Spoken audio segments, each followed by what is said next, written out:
여러분 메건 폭스를 알고 계시나요? 트랜스포머 1에서 엄청난 인기를 끌어모았었죠.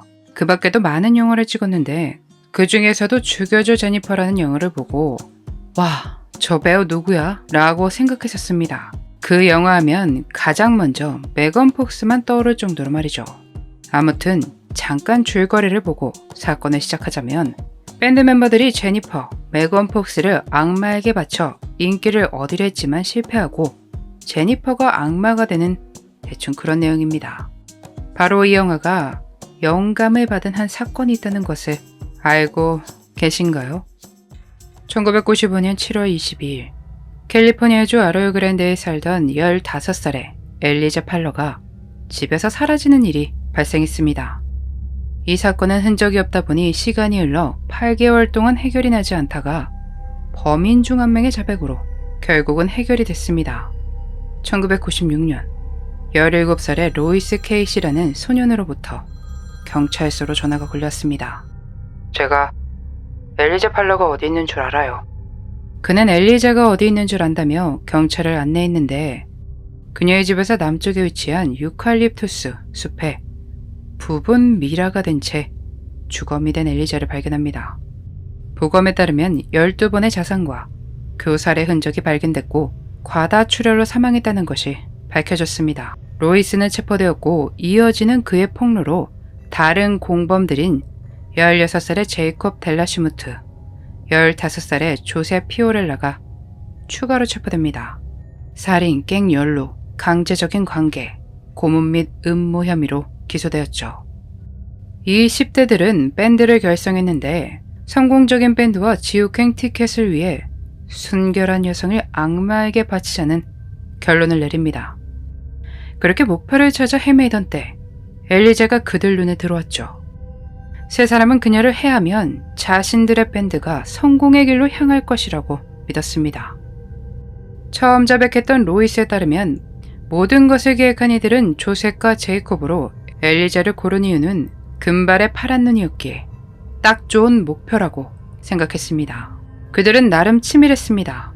사건을 저지르기 몇 주 전부터 세 사람은 엘리자의 뒤를 쫓아 관찰을 했고 사건이 일어난 그날 밤 그들은 엘리자에게 약을 주겠다는 약속을 하고 불러내 니포모 메사의 유칼립투스 숲으로 손쉽게 데리고 들어갔습니다. 그렇게 모인 네 사람은 말아 피우는 그 나쁜 담배를 나눠 피웠죠. 이때까지만 해도 엘리자는 그저 친구들과 함께하는 일탈이라고만 생각했을 겁니다. 담배를 다 피운 뒤 제이콥은 벨트를 꺼내들었고 조셉은 칼을 꺼내들어 범행을 저지릅니다. 로이스 역시 칼을 사용했죠. 엘리자는 무슨 일이 일어난 건지도 모르게 순식간에 일어난 모든 일에 당황했을 겁니다. 그녀는 도와달라, 살려달라, 엄마와 하느님을 불렀죠. 그런 모습은 세 사람에게 조금도 동정을 얻지 못했고 그들은 폭력을 휘두르고 강제적인 관계를 가졌습니다. 그리고 온갖 고통스러운 행동들을 견뎌야만 했습니다. 그녀가 엄마와 하느님을 불렀던 것들은 로이스의 자백을 통해 알 수 있었습니다. 검시관과 조셉의 어머니는 로이스와 제이콥이 엘리자가 숨을 거둔 뒤에도 몹쓸 관계를 했다라고 증언했고 제이콥의 친구는 제이콥이 그녀가 버려진 곳에 다시 찾아가 또 몹쓸 짓을 했다는 것을 자랑했었다고 증언합니다. 세 사람은 처음에 메탈 밴드의 가사처럼 그녀를 악마에게 바치고 음악을 더 잘 연주할 수 있도록 하려 했다 라고 했는데 나중에는 자신들이 영감을 받은 메탈 밴드 슬레이어의 가사나 악마와는 관계가 없다고 주장했습니다. 아마 형량 때문에 중간에 말을 바꾼 것이 아닐까 싶습니다. 하지만 이미 보호관찰관에게 밴드 슬레이어의 가사가 자신들에게 영감을 줬고 우리는 악마의 자식이며 그를 숭배하기 위해 엘리자를 해하자는 것을 계획했다고 털어놓은 것이 기록되어 법원 기록에도 남았습니다. 1997년 2월 예비 심리가 열렸고 지방검찰청의 수석수사관 더그 오덤은 로이스에 따르면 엘리자의 외모 때문에 타깃으로 잡았고 범죄를 계획했다고 증언했다는 사실을 증언합니다. 조셉은 로이스가 증언한 이야기들을 부인했는데 자신이 처음으로 그녀에게 칼을 사용했다는 것은 부인하지 않았습니다. 그러며 이 일이 없었던 일이었다면 좋겠다. 그날 이후로 나는 항상 하느님께서 그녀를 살려주시기를 바라고 있다. 라는 개똥 같은 소리를 합니다. 조셉은 1급 살인에 대한 유죄를 인정하고 최소 26년의 종신형을 받습니다. 그는 선고를 받고 반성하는 듯한 모습을 보였다고 합니다. 엘리제의 아버지는 조셉에게 조셉, 자식보다 더 오래 산다는 것은 부모의 가장 큰 두려움이자 평생의 고통입니다. 딸이 당신이 지옥으로 가는 티켓을 얻기 위해 악마에게 바쳐줬다는 것을 아는 것은 더 나쁜 일입니다. 라고 연설을 하셨습니다. 고작 그런 말도 안 되는 이유로 내 딸이 해를 입었다는 사실은 정말 받아들이기 힘든 사실이죠. 로이스는 1급 살인에 대해 유죄를 인정했고 최소 21년의 종신형을 선고받았습니다. 제이콥 역시 자신의 죄를 인정했고 최소 26년의 종신형을 선고받았죠. 그는 26년의 형량이 내려졌음에도 크게 걱정하는 느낌은 없었답니다. 그리고 음악은 거칠고 파괴적인 것이 맞지만 그 때문에 엘리자가 해를 입은 것이 아니다. 조셉이 그녀에게 집착했기 때문에 해를 입은 것이다. 라는 주장을 했다고 합니다. 2021년 로이스는 가석방 자격을 얻었고 엘리제의 가족들 몇몇은 이 사실을 받아들였습니다.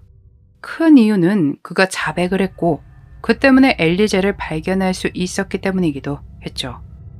그는 감옥 안에서 모범수로 20년 동안 살았고 공부를 열심히 해서 학사학위를 받았다고 합니다. 그의 변호사에 따르면 로이스가 감옥에 수감되어 있는 동안 인생이 바뀌었다고 합니다. 그러며 그의 범죄는 영원히 개탄스럽지만 지금 현재 27년 전 범죄를 저질렀던 어린아이가 아니다 라고 말했다고 합니다. 글쎄요. 한 사람의 창창한 앞으로의 인생을 송두리째 앗아간 사람에게 충분한 시간이라는 것이 있을까 싶네요. 그는 제2의 인생을 살 준비를 하며 굉장히 기대에 차 있었다고 하는데 약물 남용 상담사가 되기 위해 노력하고 있다고 합니다. 2021년 3월 가석방 허락을 받았으나 개빈 뉴섬 주지사가 사건을 검토하고 결정을 번복하는 일이 발생했습니다. 지방검사가 그에게 가석방을 내리기엔 범죄가 너무 잔인하다 생각된다는 편지를 주지사에게 보내며 생긴 일이었죠. 그렇게 취소가 되며 2022년 9월에 자동으로 일정이 잡혔는데 과연 그의 가석방이 통과가 될지 궁금합니다. 제이콥 역시 가석방 신청을 했지만 거부되어 2024년 12월까지 신청을 하지 못합니다. 엘리제의 가족들은 이 3명의 소년들이 밴드 슬레이어의 영향을 받았다고 주장을 하며 그들을 고소합니다. 하지만 무산되었죠. 그들의 가사는 혐오스럽지만 그들이 엘리제 팔러를 해하라고 지시한 것이 아니기에 받아들여지지 않은 것입니다. 그 가수들 말대로 물론 그들이 직접적으로 지시를 한 것은 아니지만 그들의 가사를 보면 분명 영향을 받았을 것 같다는 추측이 됩니다. 정말 평범하지 않거든요. 물론 정상적인 사고방식을 가진 사람이라면 이런 가사를 듣는다고 하더라도 범죄를 저지를 일은 없지만 이런 곳에서 영감을 받아 범죄를 저지르고 망상을 덧입히는 이들이 있으니 경각심을 갖긴 해야 할 것 같습니다. 사건 이후 정말 엘리제의 가정은 엉망이 됐습니다. 엘리제의 아버지는 PTSD를 겪으며 일을 할 수 없을 정도였고 분노 조절로 힘들어했습니다.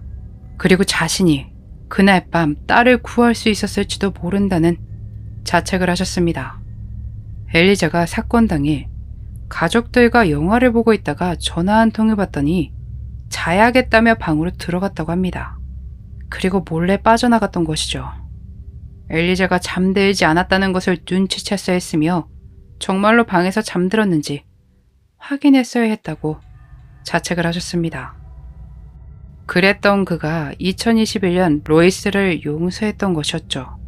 범인을 용서하는 것은 피해자 가족들의 마음의 무게를 내려놓는 길이기도 할 것입니다.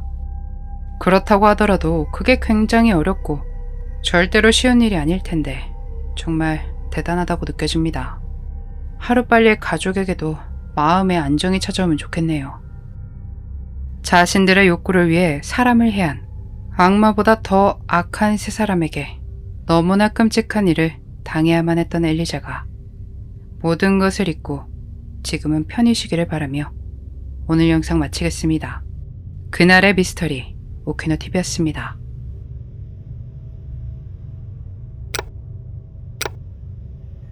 흥미로운 시청 되셨다면 아래 구독과 좋아요, 알람 부탁드리겠습니다. 광고 시청과 후원도 영상 제작에 정말 큰 힘이 됩니다. 좋은 밤, 좋은 하루 보내시고요. 다음 주 목요일 밤 9시 2분에 다시 찾아뵙겠습니다. 감사합니다.